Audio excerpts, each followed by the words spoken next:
बच्चों it is also very important question, question number 18, और ये भी एग्ज़ाम में बहुत आता है।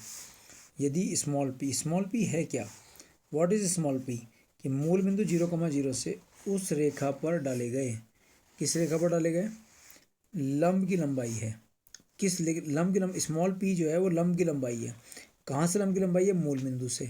तो मूल बिंदु से किस रेखा पर डाले गए, जिस पर अक्षों पर कटे अंतःखंड ए और बी होते हैं।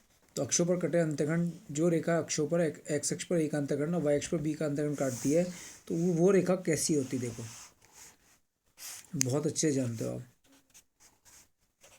बहुत अच्छे से जानते हो, ठीक है। उस रेखा को देख लो जो एक्स अक्ष पर स्मॉल ए का अंतःखंड काट रही है, ये वाला, और वाई अक्ष पर स्मॉल बी का अंतःखंड काट रही है, बिंदु कैपिटल बी पर। तो वो रेखा होती है अंतःखंड रूप में।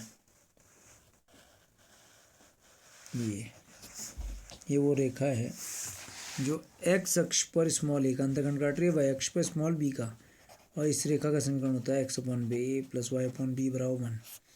याद आया कुछ।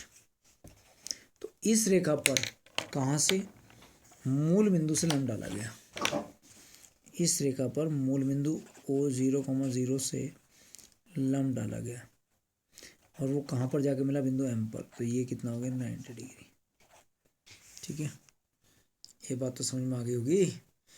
तो मूल बिंदु ओ से इस पर लंब डाला गया, ये कितना हो गया, ओ एम, और इस लंब की लंबाई वो कह रहा है, मूल बिंदु जब इस रेखा पर लंब डाला गया तो इस लंब की लंबाई का नाम उसने दिया है पी, कि पी जो है वो उस लंब की क्या है, लंबाई है, ठीक है।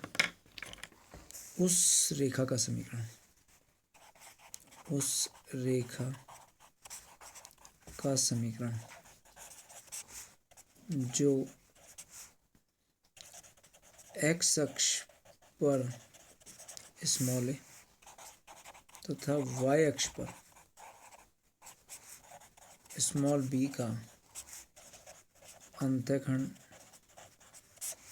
काटती है। इसलिए क्या आया रेखा समीकरण, एक्स अपॉन ए प्लस वाई अपॉन बी बराबर 1। क्योंकि इस पर लंब डालना है मूल बिंदु से, तो इसको ठीक कर लिख लो, एक्स अपॉन ए प्लस वाई अपॉन बी -1 बराबर 0। ये वो रेखा हो गई, ठीक है। अब इस रेखा पर क्या करना है, मूल बिंदु 0,0 से लंब डालना है।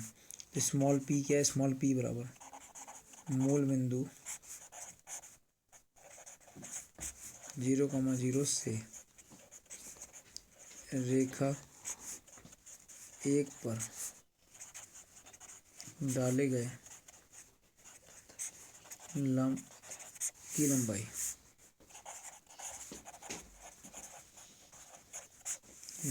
तो स्मॉल पी बराबर, तो मूल बिंदु 0,0 से रेखा 1 पर लंब डाले गए लंब की लंबाई, तो इस पर लंब डालना है। तो मॉडुलस 0/a। लंब डालते कैसे हैं, इसको को मूल बिंदु, जिस बिंदु से लंब डाल रहे हैं उस बिंदु से इस समीकरण को गुजार देते हैं, कुछ करते थोड़ा ना, उसको पास करा देते हैं। तो 0/a प्लस 0/b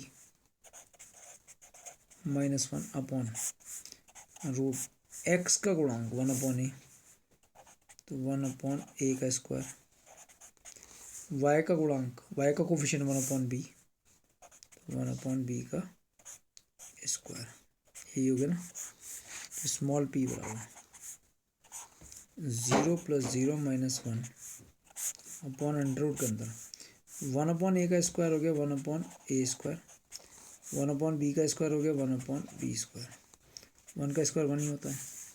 तो स्मॉल पी बराबर मॉड के अंदर आया -1/अंडर रूट।